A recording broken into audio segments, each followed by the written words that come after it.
Assalamualaikum warahmatullahi wabarakatuh. Salam sejahtera bagi kita semua. Perkenan saya untuk membuka presentase ini. Presentase terkait materi network layer pada mata kuliah komunikasi data. Ya, nama saya Ahmad Sadri AR. Apa itu network layer? Network layer jaringan komputer atau yang biasa juga kita kenal dengan istilah lapisan jaringan merupakan salah satu bagian layar pada keseluruhan sistem OSI. Layer reference model yang terdiri dari 7 buah lapisan atau layer. Network layer adalah layer atau lapisan yang bekerja di antara data link layer dan transport layer, tergantung pada proses yang sedang berlangsung. Network layer merupakan sistem logik yang sangat erat kaitannya dengan proses transmisi data, karena menghubungkan komputer ke dalam berbagai jaringan-jaringan yang sudah ada. MAC address juga memiliki peran penting dalam lapisan ini, bersamaan dengan pendefinisian dari IP address atau Internet Protocol. Baiklah, di sini saya akan menjelaskan fungsi dari network layer. Network layer yang merupakan lapisan kelima daripada keseluruhan sistem jaringan OSI layer memiliki beberapa fungsi dari jaringan komputer. Berikut ini adalah beberapa fungsi dari network layer. Yang pertama, menentukan tujuan data pada sebuah jaringan. Sebuah data dan juga paket data tentu saja memiliki tujuan. Tujuan dari paket data tersebut adalah komputer lainnya yang juga sudah diumumkan, yang juga sudah terhubung ke dalam jaringan. Untuk dapat menentukan komputer mana yang akan ditransmisikan paket datanya, maka network layer memiliki peran yang sangat penting. Network layer akan menentukan kemana sebuah paket data akan ditransmisikan sesuai dengan perintah yang sudah diberikan kepadanya. Dan yang kedua, mendefinisikan alamat IP. Untuk dapat menentukan komputer mana yang akan menjadi tujuan dan juga menerima paket data yang akan ditransmisikan, maka network layer kemudian akan mendefinisikan masing-masing alamat IP atau IP address. IP address merupakan sebuah alamat unik yang dimiliki oleh setiap komputer yang terhubung ke dalam suatu jaringan komputer. Dengan begitu, nantinya network layer akan lebih mudah menentukan tujuan dari paket data yang dikirimkan olehnya. IP address ini akan secara otomatis didefinisikan dan dicari oleh network layer sebagai alamat tujuan paket data tersebut.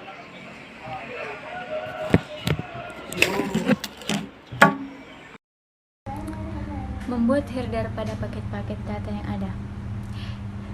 Header diibaratkan seperti sebuah judul pada paket data. Dengan adanya header ini, maka paket data atau yang merupakan bagian atau fragmen dari sebuah data akan memiliki header tersendiri dan tidak akan terpecah belah.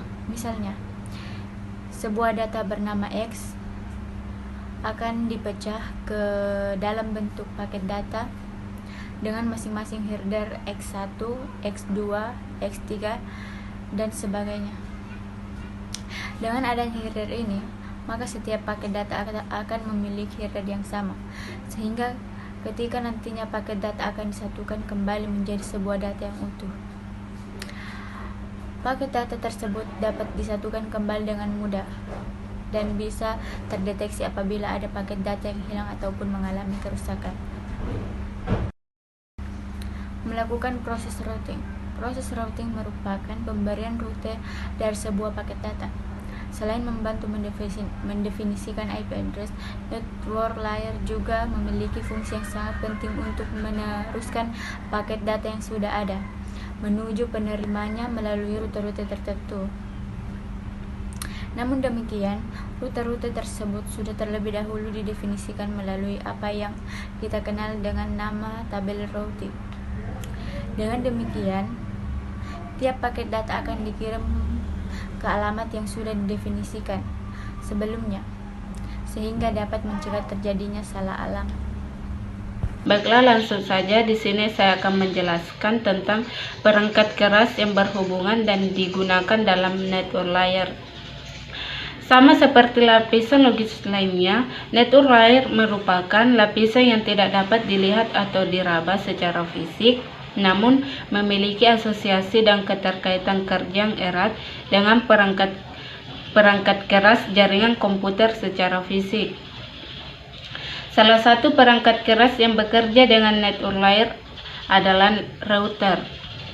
Nah, router ini merupakan perangkat keras jaringan komputer yang memiliki fungsi sangat penting dalam meneruskan paket data dari suatu lokasi ke lokasi lainnya dengan menggunakan rute-rute tertentu.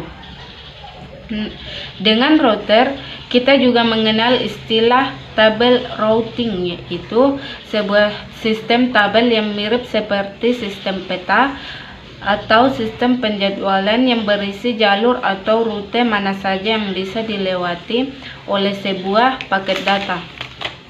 Dalam prosesnya, network layer menggunakan protokol yang mendukung pengamatan secara hierarkis, di mana protokol tersebut mengizinkan adanya alamat unik dan batasan wilayah serta metode untuk melakukan pemilihan jalur di saat sebuah data ingin berhubungan dengan jaringan lainnya. Mungkin itu saja yang dapat saya sampaikan. Lebih dan kurangnya mohon dimaafkan. Wabillahi taufiq wal hidayah. Wassalamualaikum warahmatullahi wabarakatuh. Demikianlah presentasi terkait materi network layer dari kami. Lebih dan kurangnya mohon dimaafkan. Wabillahi taufiq wal hidayah. Wassalamualaikum warahmatullahi wabarakatuh.